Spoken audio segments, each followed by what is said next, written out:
تو تلاش کریں جس کی وجہ سے آپ اشرف ہیں، تبھی تو آپ کا افتخار ہوگا۔ بھئی اگر انسان آگ کی وجہ سے اشرف ہے تو کبوتر کو ہونا چاہیے تھا، ہائٹ کی وجہ سے تو اونٹ کو ہونا چاہیے۔ طاقت بڑی ہے، کتنی طاقت ہے؟ آئیے سامنے دیوار ہے، ٹکر ماریے پتہ چلے گا۔ اگر دیوار گرے تو آپ طاقتور، اور اگر آپ گریں دیوار طاقتور، مگر اگر ہاتھی لایا جائے تو ہاتھی نہیں گرے گا، دیوار گرے گی۔ تو اگر طاقت کی وجہ سے ہوتا تو ہاتھی اشرف ہوتا، آپ نہ ہوتے۔ ہیبت بہت ہے مولانا، ہماری ہیبت، دبدبا، روب، کتنا روب ہے بھائی؟ بس اتنا روب ہے کہ اگر آپ آ جاتے ہیں تو دو چار لڑکے جو بات کرتے ہوتے ہیں وہ خاموش ہو جاتے ہیں۔ چچا آ گئے، ماموں آ گئے، خالو آ گئے، مگر کوئی بھاگتا نہیں ہے۔ مگر اگر ایک شیر آ جائے تو پتہ چل جائے کہ باہر آ گیا کیمپس میں، تو ہر آدمی سوچے گا میں اس کے بعد نکلوں کس راستے سے۔ ہیبت کہاں ہے؟ ہیبت تو شیر میں زیادہ ہے۔ پھر کس وجہ سے آپ ہیں؟ ایک صاحب نے کہا مولانا ہم سنتا بہت اچھا ہے، سماعت ہماری بہت اچھی ہے۔ غلط، آپ تو کان سے سنتے ہیں نا۔ اللہ نے ایسی مخلوق بھی پیدا کی ہے جن کے پاس کان نہیں ہے پھر بھی تم سے زیادہ سن رہے ہیں۔ بھئی سانپ کے پاس کان تھوڑی ہے، قدموں کی چاپ کو محسوس کرتا ہے کہ نہیں؟ مگر سانپ کے سننے میں اور ہمارے سننے میں بڑا فرق ہے۔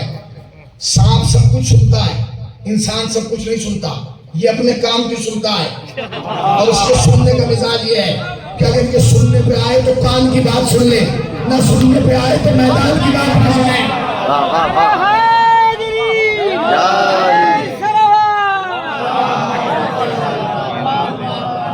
پھر کیوں اشرف ہیں؟ سوچیے اشرف کیوں ہیں بھائی؟ مولانا صاحب آپ ہمیں سانپ سے مقابلہ کریں، آپ سانپ سے آگے ہیں۔ سانپ تو پیچھے رہ گیا بھائی، ہم سانپ سے آگے ہیں، میں آپ کو کیوں؟ ہم بھائی سانپ کب مارتا ہے آدمی کو؟ جب ڈستا ہے۔ سانپ کو مارنے کے لیے ڈسنے کی ضرورت ہے، مگر یاد رکھنا جتنا زہر سانپ کے ڈسنے میں نہیں ہے اتنا تمہارے ہنسنے میں۔ بے وجہ ہنسنا، بے موقع ہنسنا، بے سبب ہنسنا، کسی کی شخصیت کو دیکھ کے ہنسنا، کسی کے وجود کو دیکھ کے ہنسنا، وہ ہنسنا اس ڈسنے سے بدتر ہے۔ کہیں ایسا نہ ہو کہ تمہاری ہنسی میں کسی کی شخصیت ختم ہو جائے، کہیں ایسا نہ ہو کہ تمہاری ہنسی کسی کے وجود کو ختم کر دے، کہیں ایسا نہ ہو کہ تمہارا بے وجہ ہنسنا کسی کو احساس کمتری میں مبتلا کر دے۔ یہ بتاؤ سانپ میں زہر زیادہ ہے یا ہم میں زہر زیادہ ہے؟ ہم لوگ ایک دوسرے کو برداشت نہیں کر رہے۔ خدا کی قسم ایک کبا مر جائے تو کبے جمع ہو جاتے ہیں، مگر ایک انسان مر جائے تو جمع ہو کے تبصرہ اسی پہ کرتے ہیں، اچھا ہوا مر گیا، بہت اچھا ہوا مر گیا، زمین پہ بوجھ تھا، اس کی وجہ سے فساد تھا۔ خدا کی قسم اپنے کو پہچانو، تم اشرف ہو۔ کیوں اشرف ہو؟ علماء نے بڑا خوبصورت جواب دیا۔ انہوں نے کہا سنو، نہ ہاتھ کی وجہ سے اشرف ہے، نہ پاؤں کی وجہ سے اشرف ہے، نہ زبان کی وجہ سے اشرف ہے، نہ چہرے مورے کی وجہ سے اشرف ہے۔ پھر اشرف کس کی وجہ سے؟ کہ اشرف اس لیے کیونکہ اللہ نے اس کے فانوس دماغ میں شمع عقل روشن کی ہے۔ عقل کی وجہ سے یہ اشرف ہے۔ عقل، اس کا مطلب یہ ہے کہ انسانیت کے جوہر کو عقل کہا جاتا ہے۔ سارے کمالات عقل کی وجہ سے۔ آپ اس یونیورسٹی میں کس وجہ سے ہیں؟ عقل کی وجہ سے۔ آپ ڈاکٹر کس کی وجہ سے؟ عقل کی وجہ سے۔ آپ پروفیسر کس کی وجہ سے؟ عقل کی وجہ سے۔ آپ ماسٹر کس کی وجہ سے؟ عقل کی وجہ سے۔ آپ خطیب کس کی وجہ سے؟ عقل کی وجہ سے۔ آپ شاعر کس کی وجہ سے؟ عقل کی وجہ سے۔ آپ طبیب کس کی وجہ سے؟ عقل کی وجہ سے۔ آپ رشتہ دار کس کی وجہ سے ہیں؟ عقل کی وجہ سے۔ سارا کمال عقل کا۔ اگر عقل نہ ہو نا عقل، تو تم میں اور بھینس میں کوئی فرق نہیں ہے۔ دیکھو سماج میں جا کے جن کے پاس عقل نہیں ہوتی انہیں بھی زنجیروں سے باندھا جاتا ہے۔ میں عربی میں تو خطاب نہیں کر رہا ہوں، فارسی میں بھی میرا خطاب نہیں۔ ایسا نہیں ہے کہ پہلی مجلس پڑھنے آیا ہوں، روز یہی کام ہے میرا۔ مجھے جان پتا ہے کہ کنویں سے پانی کیسے نکالا جاتا ہے۔ سن کے رکھیے گا، جلدی جلدی سمجھیے تاکہ بات جلدی جلدی ختم ہو جائے۔ پوری توجہ، پوری توجہ۔ پروردگار عالم نے تمہیں عقل دی ہے، عقل، سارا کمال اس عقل کا ہے۔ خدا کی قسم اگر عقل نہ ہو نا بھائی بھائی کہنے کو تیار نہیں ہے۔ بتائیے عقل ہی کی وجہ سے تو رشتے ہیں۔ رشتے کے لیے لوگ آ گئے، بیٹھ گئے، اب ایک طرف میز پہ لڑکے والے ہیں، ایک طرف لڑکی والے۔ سگا بھائی پاگل ہے، وہ آ گیا سب کو جاتا ہوا، لڑکی والوں بھائی یہ کون ہے؟ ایک دوسرے کو اشارہ کریں گے، ابھی بات نہ کہنا، رشتہ ہونے دو، نکاح ہو جائے بعد میں بتا دیں گے، کیونکہ تمہیں ڈر ہے کہ اگر تم نے یہ بتا دیا کہ یہ اپنا رشتہ دار ہے تو کہ رشتہ بننے سے پہلے نہ ٹوٹ جائے۔ اس کا مطلب یہ ہے کہ رشتے عقل کی وجہ سے ہیں، ہاتھ پاؤں کی وجہ سے نہیں ہے، کہیں پہنچے، رشتہ عقل کی وجہ سے ہے۔ اور یہ تمہارا کمال نہیں ہے کہ تم نے عقل کی وجہ سے رشتہ جوڑا ہے، تم اپنے گھر میں عقل مند کو بلانا چاہتے ہو، کوئی ہے جو پاگل کو اپنے گھر میں بلائے؟ نہیں، پاگل کو گھر سے باہر نکالتے ہیں، اور اگر گھر میں بھی ہو تو زنجیر میں باندھ کے رکھتے ہیں۔ یہ تمہارا مزاج نہیں ہے، خدا کا بھی مزاج ہی ہے۔ خدا نے بھی اپنے گھر میں پاگل کو نہیں بلایا، یعنی کہاں بیٹھے ہیں کہاں جا رہے ہیں۔ مجھے احساس دلائیے کہ میں شیشے کے سامنے نہیں، شیعوں کے سامنے پڑھ رہا ہوں، اس لیے کہ شیشہ نہیں بولتا، شیعہ بولتا ہے۔ صلوات پڑھے گا محمد وآل محمد، مل کے صلوات پڑھے گا محمد وآل محمد۔ پھر سنیے بھائی، انسان رشتے کس کی وجہ سے جوڑ رہا ہے؟ عقل کی وجہ سے۔ تم ہماری تو کوئی حیثیت نہیں، خدا نے بھی رشتہ عقل کی وجہ سے جوڑا۔ مسجد میں نماز کے لیے کسے بلایا؟ بے عقلے کو؟ کسے بلایا؟ عقل والے کو۔ عقل والے۔ شریعت کس کے لیے آئی؟ دین کس کے لیے آیا؟ قانون کس کے لیے آیا؟ اسلام کس کے لیے آیا؟ قرآن کس کے لیے آیا؟ یہ جو قرآن میں ہر صفحے پہ لکھا ہے، تدبر کرو، تعقل کرو، سوچو، سمجھو، اس کا مطلب یہ ہے کہ عقل سے کام لو۔ سارا سسٹم عقل پہ چل رہا، بڑا مالدار ہے، بڑا پیسہ ہے، گھر والے اربوں روپیہ چھوڑ کے گئے مگر وارث پاگل ہے، سارا سماج کا اسے حج پہ بھیج دوں، اللہ کہے گا اسے نہ بھیجنا۔ پروردگار حج کے لیے تو مال کی شرط ہے، وہ تو اس پہ ہے، یعنی مال سے پہلے عقل کی ضرورت ہے، اس لیے کہ اگر یہ مال کے سہارے حج کرنے آ بھی گیا ہو سکتا ہے الٹے چکر کاٹ لے۔ عقل نہیں، عقل نہیں، شعور نہیں ہے، وجدان نہیں ہے، اس کے اندر درک کرنے کی طاقت نہیں ہے۔ عقل بتائے گی کہ تمہیں چکر کیسے کاٹنا ہے، عقل بتائے گی تمہیں احرام کیسے باندھنا ہے، عقل بتائے گی کہ کس پتھر کو چومنا ہے، کسے مارنا ہے، عقل بتاتی ہے۔ عقل کا کمال ہے، سب کچھ پورا نظام عقل پہ چل رہا ہے۔ بھائی بھائی کا رشتہ عقل کی وجہ سے، بہن بھائی کا رشتہ عقل کی وجہ سے، شوہر بیوی کا رشتہ عقل کی، سب کچھ عقل عقل عقل عقل۔ ڈاکٹر عقل کی وجہ سے، انجینئر عقل کی وجہ سے۔ میں آپ سے پوچھ رہا ہوں، آپ نے عقل کو دیکھا ہے؟ بڑے بڑے لکھے لوگ بیٹھے ہیں، بھائی آپ نے عقل کو دیکھا ہے؟ کیا لگے نہیں مولانا، عقل کو دیکھا نہیں، کیونکہ عقل نظر نہیں آتی۔ جب تمہیں نظر نہیں آ رہا تو تمہیں پتا کیسے ہے کہ اس کے پاس عقل ہے کہ نہیں؟ کہ مولانا اس کا عمل بتائے گا کہ عقل ہے کہ نہیں؟ آپ نے غور نہیں کیا، اس کا عمل بتائے گا کہ عقل ہے کہ نہیں۔ ہاتھ نظر آ رہا تھا، پاؤں نظر آ رہا تھا، زبان نظر آ رہی تھی، آنکھیں نظر آ رہی تھی، کان نظر آ رہے تھے، سب کچھ تھا مگر بیکار تھا، کیونکہ عقل نہیں تھی۔ عقل ہوتی ہے مگر نظر نہیں آتی، عقل ہوتی ہے، اسے اللہ نے پردے میں رکھا ہے، مگر اگر وہ پردے والی عقل نہ ہو تو 6 فٹ کے وجود کی ہر چیز بیکار ہے۔ نہیں پہنچے؟ اگر وجود انسانی میں نہ دکھنے والی عقل نہ ہو تو وجود انسانی بیکار ہے، اور اس کائنات میں نہ دکھنے والی امامت نہ ہو۔ صلوات پڑھے محمد وآل محمد۔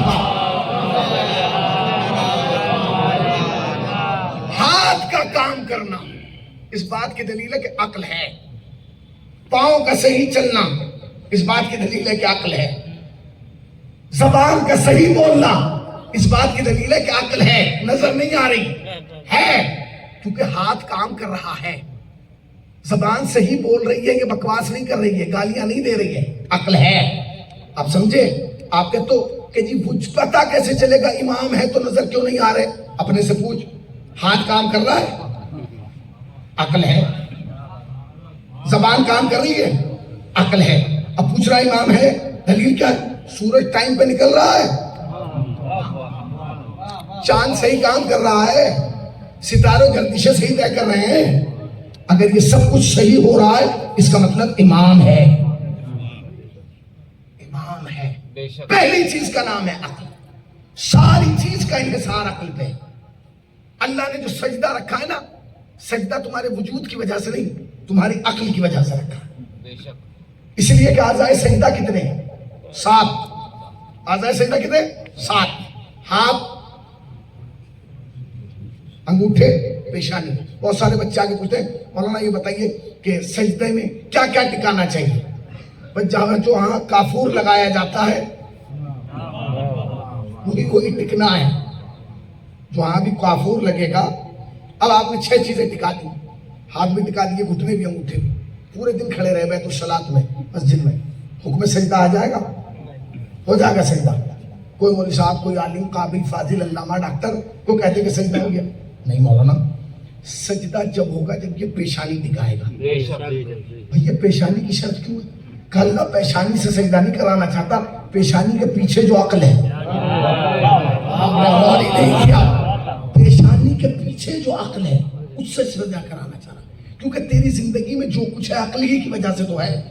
مال عقل کی وجہ سے آیا، عزت عقل کی وجہ سے ملی، شہرت عقل کی وجہ سے ملی، تو ڈاکٹر عقل کی وجہ سے بنا، انجینئر عقل کی وجہ سے بنا، پروفیسر عقل کی وجہ سے بنا، سب کچھ عقل کی وجہ سے بنا. اللہ نے کہا بس کچھ نہیں چاہیے، جس کی وجہ سے بنا ہے نا اسی کو 5 مرتبہ میری بارگاہ میں ٹیک کے گئے سبحان ربی الاعلی و بحمدہ. صلوات پڑھیں نا محمد و آل محمد صلی اللہ علیہ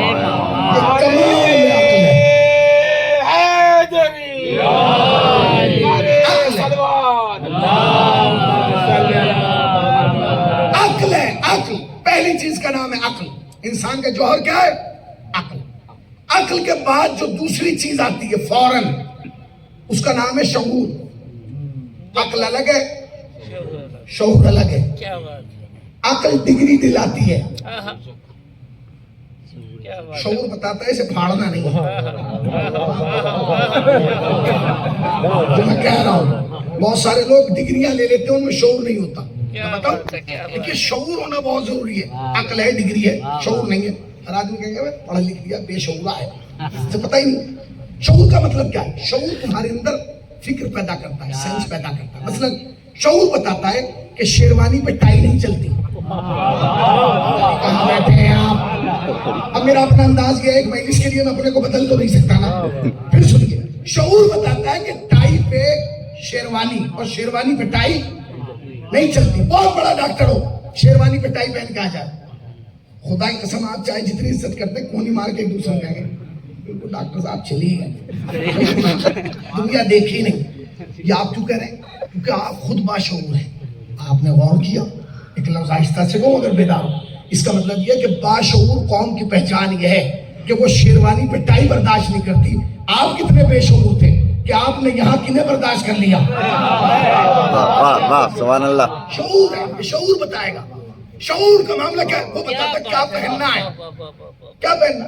شعور بتاتا ہے کہ سنو کہاں بیٹھنا ہے. شعور کا تعلق ہے، وہ بتائے گا کہ کہاں بیٹھنا ہے. مثلا مثال کے طور پہ آپ کسی کی بارات میں چلے جائیں اور دولہا کی مسجد پہ جا کے بیٹھ جائیں، پوری بارات آپ کو دیکھیں گے. انہیں کون لایا؟ انہیں اتنا بھی شعور نہیں کہ کہاں بیٹھنا ہے. اور پھر پٹائی دونوں طرف سے ہوگی. جن کے ساتھ آئے ہیں وہ بھی پیٹیں گے اور جن کے آئے ہیں آپ نے غور ہی نہیں کیا. اس کا مطلب یہ کہ شعور کا تقاضا یہ کہ اگر بندہ دولہے کی جگہ بھی بے وجہ بیٹھ جائے. نعرے حیدری، نعرے صلوات. جو میں کہہ رہا ہوں میں اس کا ذمہ دار ہوں. جو آپ سمجھ رہے ہیں میں اس کا قطعاً ذمہ دار ہوں. مگر جو آپ سمجھ رہے ہیں وہ صحیح سمجھ رہے ہیں. صلی اللہ محمد و آل محمد. شعور بتائے گا، شعور بتاتا ہے کہ بھائی دیکھو دولہا کی سیٹ پہ تمہیں نہیں بیٹھنا، تمہیں وہاں نہیں بیٹھنا. تم باراتی ہو، عزت سے آؤ، پیچھے بیٹھو، سائڈ میں بیٹھو، دولہا کے ساتھ بیٹھ جانا، مگر دولہا کی جگہ نہیں بیٹھنا. اور اگر تم چاہے جتنے اچھے تعلقات اگر بیٹھ گئے پھر وہی حال ہوگا جو بہلول نے تالا کا ہوا نا. ایک دن جناب بہلول اپنے لکڑی کے گھوڑے پہ بیٹھ کے آ گئے. لکڑی کا گھوڑا کا بیٹھ کے آئے دربار میں. انہوں نے دیکھا دربار میں جب تک بادشاہ نہیں آیا انہوں نے اپنا گھوڑا پارکنگ میں کھڑا کیا. انہوں نے کہا کہاں بیٹھوں کہاں بیٹھوں، ایک ہی جگہ خالی پڑی تھی، جا کے سیٹ پہ بیٹھ گئے. اب سپاہیوں نے دیکھا جب تک بادشاہ نہیں آیا تو انہوں نے کہا کہ اس کے نام شعور نام کی چیز ہے. بیٹھ گیا بادشاہ نے. اتارو. اب اشارے کر رہے ہیں کیونکہ خالہ زاد بھائی بھی ہے نا بادشاہ کے, وہ دیکھ ہی نہیں رہے ادھر. سپاہیوں نے ادھر سے اشارہ کیا. آخر میں 4 سپاہی گئے, ہاتھ پیر پکڑ کے نیچے اتار, پھر بیٹھ گئے. وہ اتار رہے ہیں, انہوں نے اتنا مارا کہ بہلول اٹھ نہیں پائے, بیٹھ گئے. اتنی دیر میں بادشاہ آ گیا. بہلول خاموش تھے. جیسے ہی بادشاہ نے دیکھا کہ بہلول, ہاں بہلول تم, رونا شروع کر دیا, چیخے مار کے رونا. کیوں رو رہے ہو؟ انہوں نے کہا سپاہیوں نے کہا حضور ہم نے انہیں مارا ہے. کیوں مارا؟ حضور یہ آئے اور آپ کی جگہ بیٹھ گئے. پہلے تو چپ رہا. اس نے کہا بالکل صحیح مارا, کیونکہ اس کے پاس شعور تو ہے نہیں. اگر آج نہ مارتے روز آ کے یہیں بیٹھتا. صحیح کیا آپ نے. انہوں نے کہا ٹھیک ہے. انہوں نے کہا ٹھیک ہے بہلول چپ ہو جاؤ, کاروائی شروع کی جائے. لوگوں نے باتیں کرنا شروع. جیسے ہی کوئی مقدمہ رکھا گیا فوراً بہلول نے رونا شروع کیا. انہوں نے کہا کیوں رو رہے ہو؟ درد کی وجہ سے؟ کہ نہیں. پٹائی بہت ہوئی ہے؟ کہا نہیں. دکھ رہا ہے؟ کہا نہیں. پریشان ہو؟ کہا نہیں. اذیت؟ نہیں. پھر رو کیوں رہے؟ بہلول کا جملہ. انہوں نے کہا حضور آپ کی وجہ سے. کمال ہے, پٹا خود ہے, رو میری وجہ سے رہا ہے. مارا سپاہیوں نے خود کو ہے, رو میری وجہ سے رہا. بھائی اپنی وجہ سے رو, میری وجہ سے کیوں رو رہا ہے؟ اب بہلول کا جملہ ہے. بہلول نے کہا میں اس لیے رو رہا ہوں اور یہ سوچ کے رو رہا ہوں, میں تیری جگہ 5 منٹ بیٹھا تو انہوں نے اتنا مارا, تو برسوں سے اہل بیت کی جگہ بیٹھ رہا ہے. شعور تھا, شعور تھا.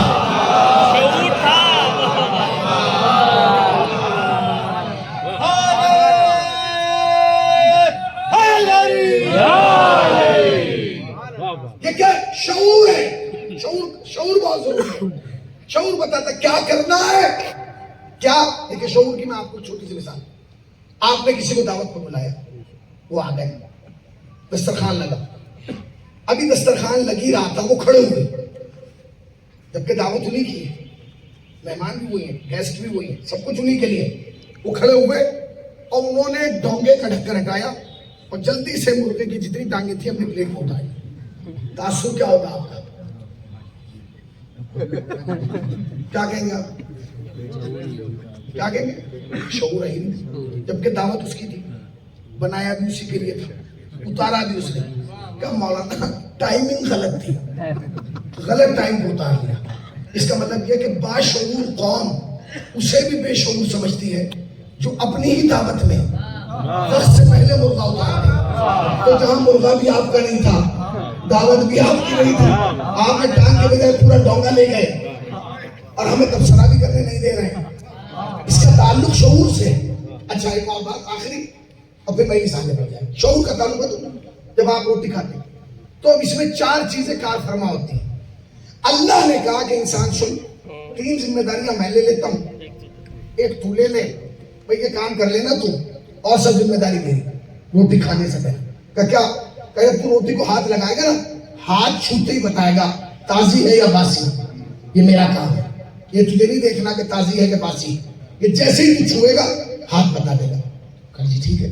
اور سن, جب تو اسے اٹھا کے یہاں تک لے جائے گا ناک سونگ کے بتائے گی خوشبو ہے یا بدبو آ رہی ہے. اور جب تم منہ میں رکھے گا دہن میں, دانت چبا کے بتائیں گے کتنے دن پرانی ہے. تو 3 کام تو میں نے کر دیے, بس تجھے ایک کرنا ہے کہ کھانے سے پہلے اتنا دیکھنا ہے حلال کھا رہا ہے یا حرام کھا رہا ہے. صلوات پڑھے گا کہ محمد آل محمد.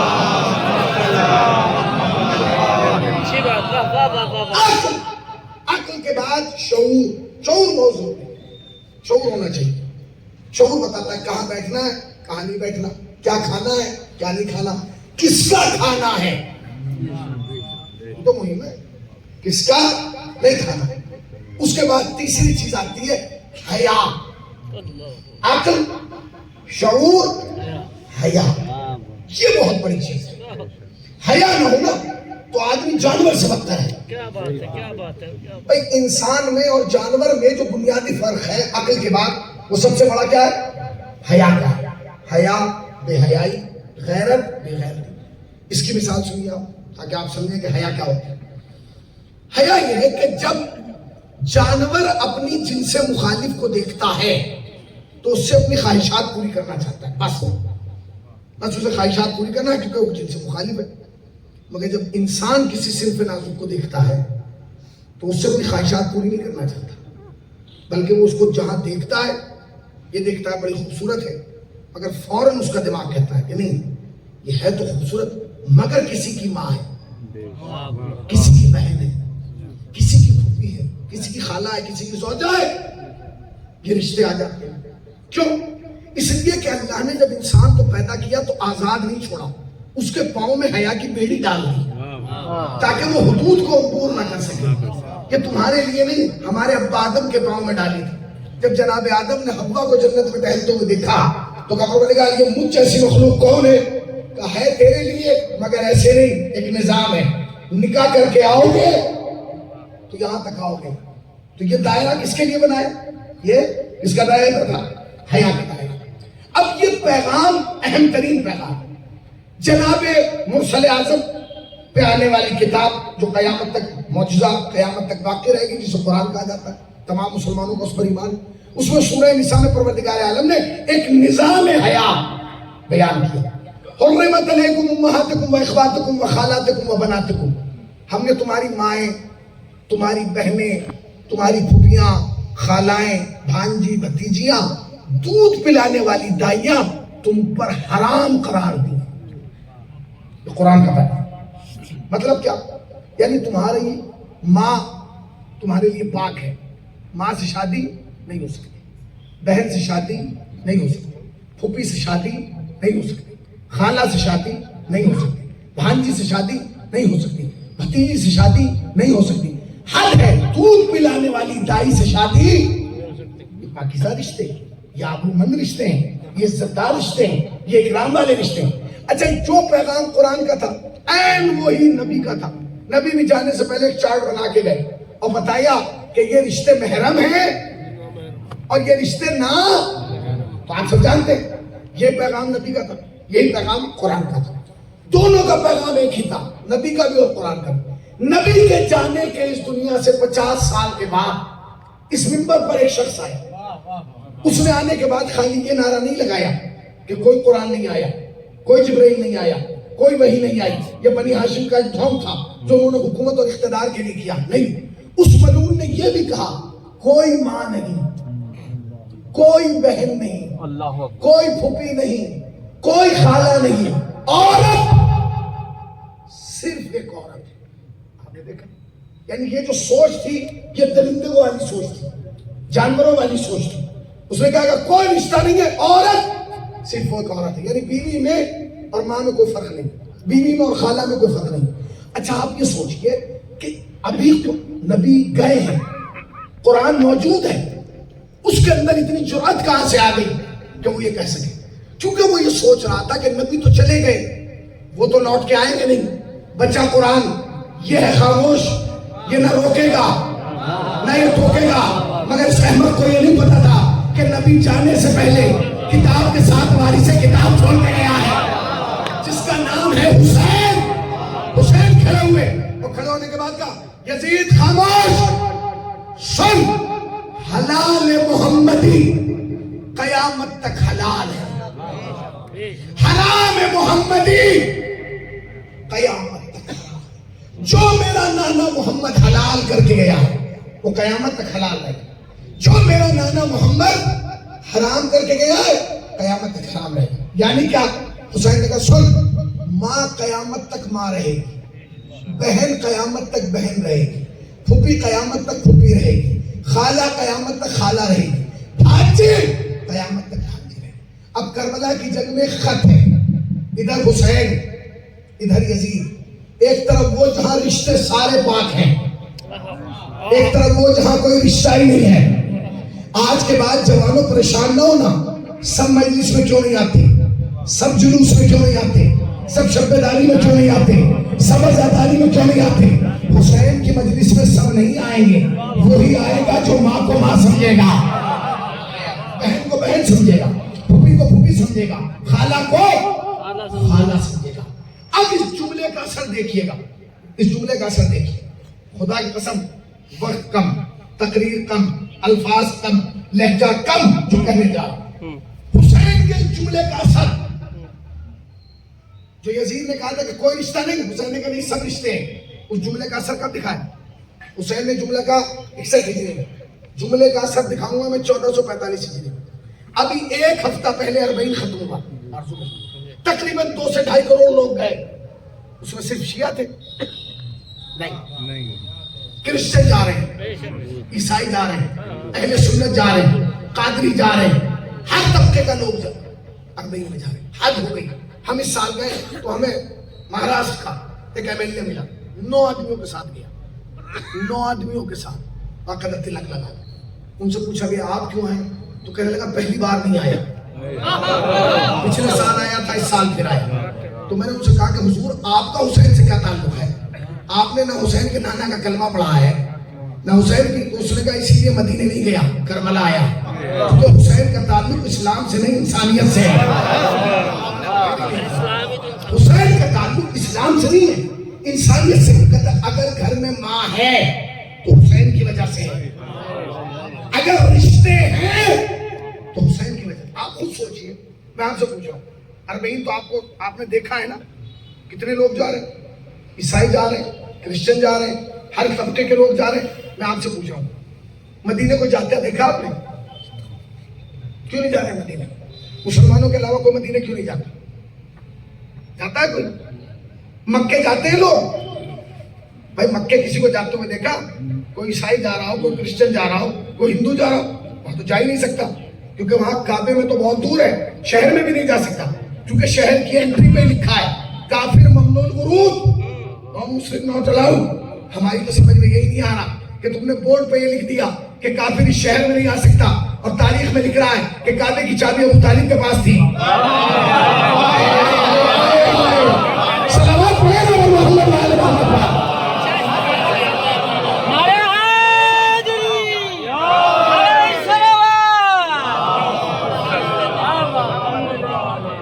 خطابت سنجیدگی سے پڑھنے کا مطلب نہیں کہ میں چپ ہو کے بیٹھ جاؤں، دوش شدیدہ نہ اترنے۔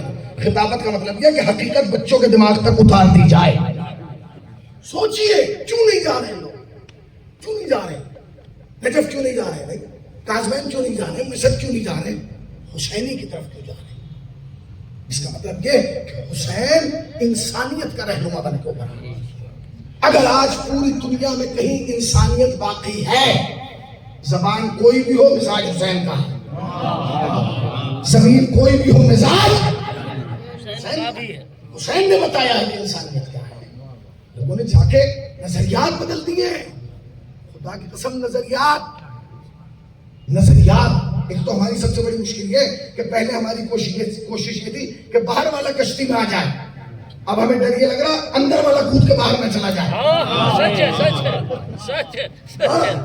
پہلے کوشش یہ تھی باہر والا اندر آ جائے، اب یہ ڈرے کہ اندر جو بیٹھے یہ کود کے باہر نہ چلے۔ ان کی سمجھ میں نہیں آ رہا، انہیں سمجھ میں نہیں آ رہا کہ حسین کون ہے۔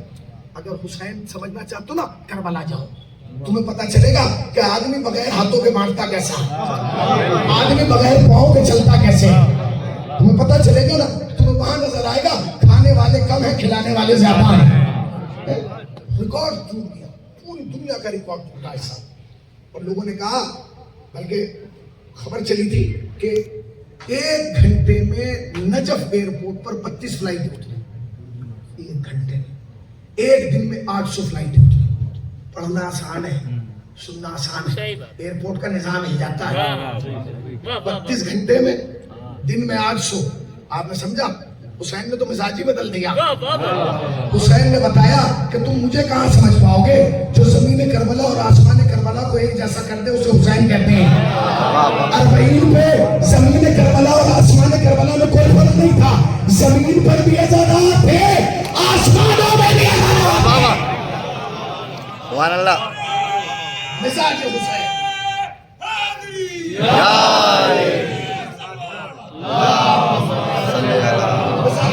اب جو میں لفظ کہنے جا رہا ہوں، میری پوری تقریر بھول جائیے گا، یہ لفظ یاد رکھیے، یاد رکھیں۔ آپ مشی بجائیے، ہر سال جائیے، ہر سال، مگر 2 مشیاں، 2 مشی۔ ایک مشی وہ ہے جو نجف سے شروع ہوگی، کربلا میں ختم ہو جائے۔ یہ وہ مشی ہے جو تمہیں نجف سے کربلا پہنچا۔ ایک مشی وہ ہے جب تم کربلا پہنچ جاؤ گے تو وہ مشین میں حسین تک لے کے جائیں گے. دونوں میں فرق ہے.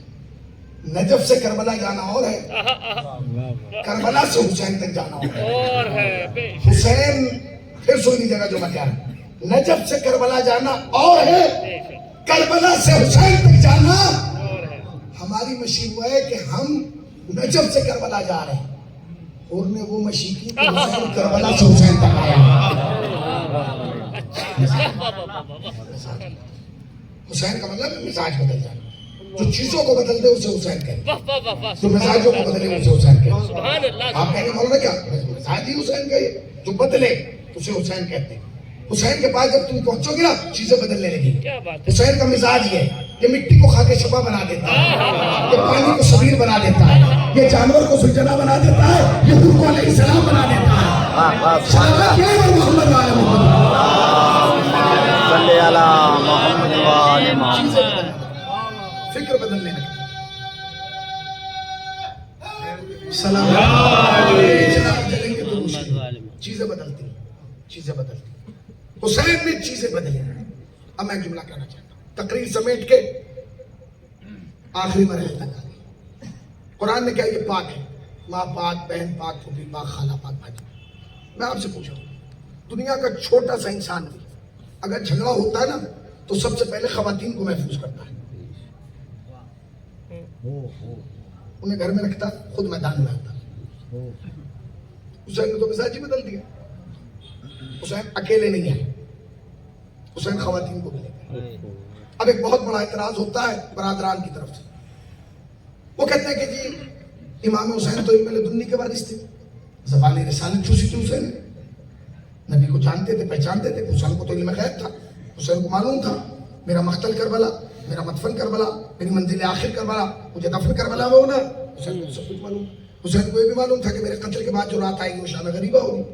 حسین کو یہ بھی معلوم تھا کہ میرے قتل کے بعد بیویوں کی چادریں چھین لی جائیں گی. حسین کو سمجھ. تو حسین بیویوں کو کیوں لائے؟ نہ لاتے نہ یہ ہوتا. اب بتائیے آپ کیا کہیں. اگر آپ یہ کہیں کہ حسین نہیں جانتے تھے تو امامت گئی, اور اگر آپ کہتے ہیں جانتے تھے تو وہی ہوگا کہ اگر جانتے تھے تو حسین لائے کیوں, اور اگر لائے تو پھر بے ردائی کا سبب حسین خود ہے. جواب کیا دیں گے؟ کیا جواب دیں؟ جواب دو. حسین کربلا میں کسی کو لائے نہیں تھے. ممبر سے کہا حسین کربلا میں کسی کو لائے ہی نہیں تھے. نہیں لائے ذرا, نہیں لائے ام کلثوم, نہیں لائے کسی کو نہیں لائے. پھر چلیے قرآن کی آیت کی طرف. حرمت علیکم امہاتکم واخواتکم وخالاتکم وبناتکم. جتنے رشتے قرآن نے پاک بتائے تھے وہ سب کربلا میں آئے تھے. جتنے رشتے قرآن نے پاک بتائے تھے وہ سب کربلا میں آئے تھے. قرآن نے کہا ماں پاک, حسین نے کہا علی اکبر کی ماں چلو. قرآن نے کہا پھوپھی پاک, علی اکبر کی پھوپھی چلو. قرآن نے کہا بہن پاک, علی اکبر کی بہنیں چلو. قرآن نے کہا بھتیجی پاک, فاطمہ بنت حسن چلو. قرآن نے کہا دائی پاک, اما فضا چلو. قرآن پکارتا رہا, خواتین آتی رہی. اب جملہ کہوں گا اس طرح سے, یاد رکھنا کربلا میں فاطمہ کے گھر کی عورتیں حسین کی رشتہ دار بن کر نہیں, شریعت کی ذمہ دار بن کے آئی تھی. ذمہ دار شریعت. اس لیے کہ دو محاذ تھے.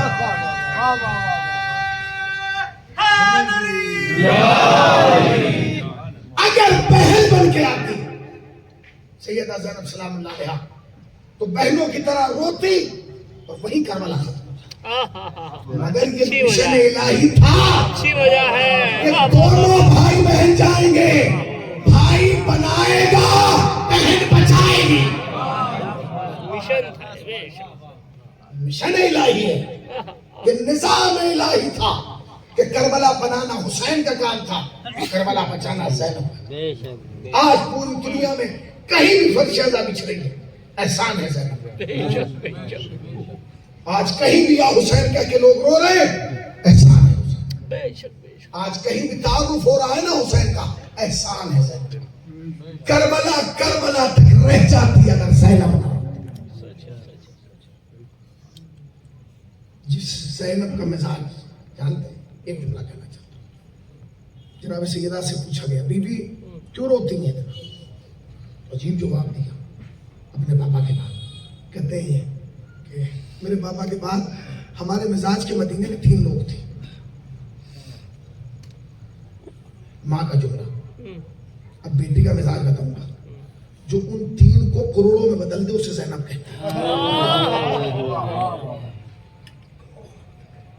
احسان ہے، احسان ہے، زینب کا احسان.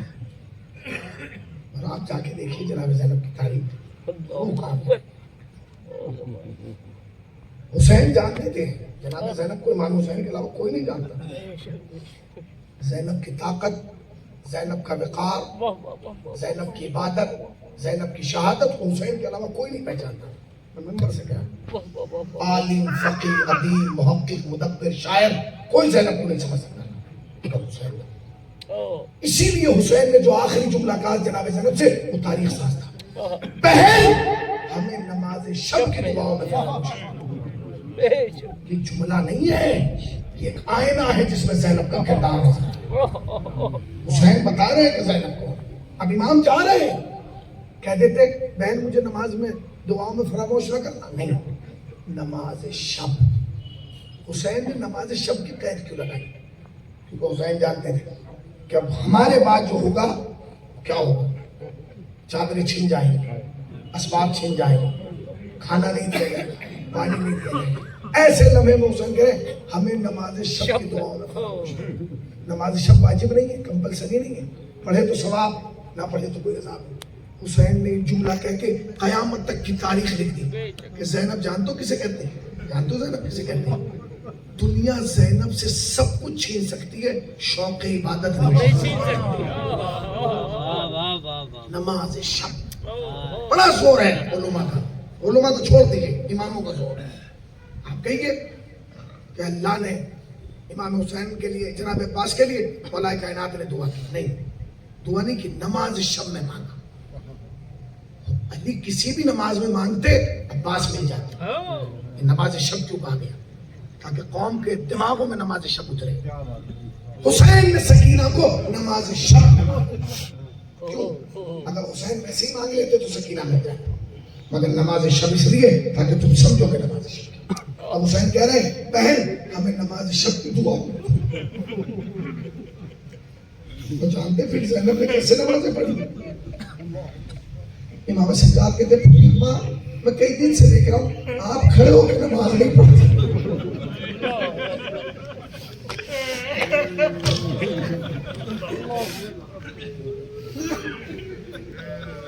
مولا تمہیں کو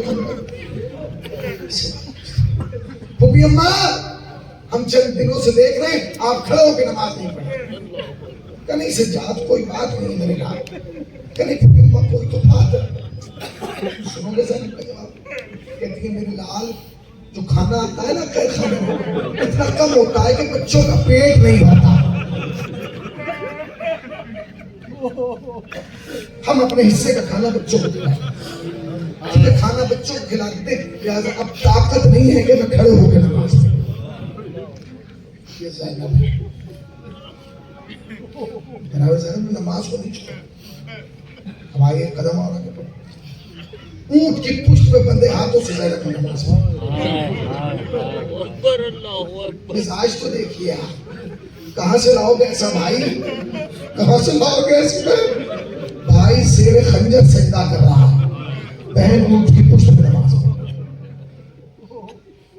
آگے شام، جس شام میں یہ اعلان کیا گیا تھا نعوذ باللہ استغفر اللہ کہ جناب امیر تاریک الصلاۃ ہے، علی نماز نہیں پڑھتے. اسی شام میں سید سجاد نے اتنے سجدے کیے کہ لوگ نام بھول گئے سید سجاد اتنی عبادت کی کہ لوگوں کو نام یاد نہیں ہے. زین العابدین مزاج اہل بیت تھا. وہ جب لوگوں نے آ کے حبیبہ والا واقعہ تو میں حبیبہ کی کنیز ہے چھت پہ گئی. کہتی بی بی اجازت ہے میں چھت پہ چلی جاؤں؟ کیوں جانا چاہتی ہے؟ بی بی سنا ہے کچھ باغیوں کا قافلہ ہے. بی بی میں بھی دیکھنا چاہتی ہوں کہ باقی ہوتے کیسے. جا رہی تھی حبیبہ نے بڑا منع کیا نہ جا, اس لیے کہ میرے امیروں نے مجھے منع کیا, جن کے گھر میں نوکری کرتی تھی, کہ کبھی کوئی باغیوں کا قافلہ ہے تو تماشا نہ دیکھنا. گئی تھوڑی دیر رہی, پھر نیچے اتر آئی. شہزادی نے پوچھا حبیبہ نے, بی بی گئی تھی تو اتر کیوں آئی؟ کہنے لگے جھوٹ کہہ رہے ہیں کہ باغی ہیں.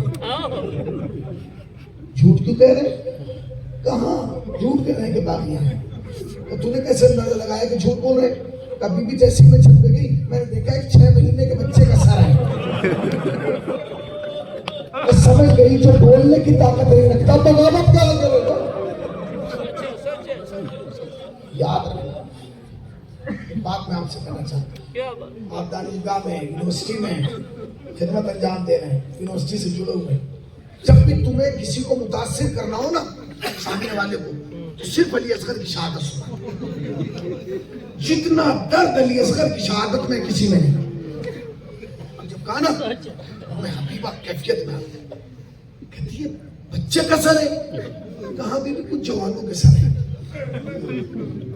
اس میں ایک تیر پہ ایک ننھا سا سر ہے. بی بی ایک سر گھوڑے کی گردن میں ڈالا, بی بی ایک سر ہے جو آگے آگے تلاوت قرآن کر رہا ہے. جزاک اللہ مولا. اچھا عورتیں بھی ہیں, کہاں بھی عورتیں ہیں مگر سر ننگے اونٹوں پر بیٹھے, اور اس میں بی بی ایک بچی ہے جسے اونٹ کی پشت پہ باندھا گیا. ہمیں ایسا لگتا ہے جیسے یہ اکیلی بیٹھی ہو تو گر گئی ہو. کوئی مرد ہے, کہاں بھی ایک ہے مرد. کون ہے؟ بڑا ضعیف ہے. اب اس کے بعد میں کیا مسائل پڑھوں؟ اس کے بعد تو مسائل کی ضرورت ہی نہیں ہے بھائی. چچا میں حبیبہ کی کنیز کیا کہہ رہی ہے؟ ضعیف ہے. تم نے غور کیا تمہارا امام تو 24 برس کا تھا مگر غیرت نے ضعیف کر دیا. ضعیف جا اس مرد سے پوچھ کیا کون ہے, کہاں سے آئے ہیں, کون لوگ ہیں؟ کنیز نے برقع پہنا, گلی میں آئی. امام سجاد قریب آئی, آگے کہنے لگی ہے ضعیف تجھ پہ سلام. امام نے جواب سلام دی. کیا بات ہے, کیوں آئی ہے؟ کہے بتا تیرا نام کیا ہے؟ امام نے کہا نام اسے بتاؤں گا جس نے پوچھوایا. اس سے جا کے کہے اگر اسے نام پوچھنا ہے خود بازار میں آئے. واپس گئی. اس نے کہا بی بی اس کے تو تیور عجیب ہے, یہ کہہ رہا ہے مجھے نہیں بتائے گا, آپ کو بلا رہا. یہ سنا ام حبیبہ اپنی جگہ سے کھڑی کہتی اس سے جا کے کہے میری کنیز بازاروں میں نہیں آتی. میری شہزادی بازار میں نہیں آئی, نام مجھے ہی بتانا ہو. کنیز پھر آئی. امام سجاد سے کہنے لگی اے ضعیف میری شہزادی کو معمولی نہیں, وہ بازاروں میں نہیں آتی. میری شہزادی کبھی بازار میں آئی نہیں. امام نے کہا اس سے جا کے پوچھ بازار میں کیوں نہیں آتی. کنیز پھر گئی. میری شہزادی کوئی پوچھ رہا ہے تم بازار میں کیوں نہیں آتی. اس نے کہا جا کے کہنا کہ میری شہزادی کوئی معمولی نہیں مدینے کے سیدوں کی کنیز ہے. ایک جملہ سن لیجیے گا, میری شہزادی کو معمولی نہیں مدینے کے سیدوں کی کنیز ہے. پھر کنیز آئی کہتی ہے اے ضعیف میری شہزادی جانتا ہے کیوں دربار میں نہیں آتی بازار میں. امام نے کہا کیا وہ مدینے کے سیدوں کی کنیز ہے. امام نے کہا اس سے جا کے کہہ دے اب مدینے کے سید کنیزیں رکھنے کے لائق نہیں رہے.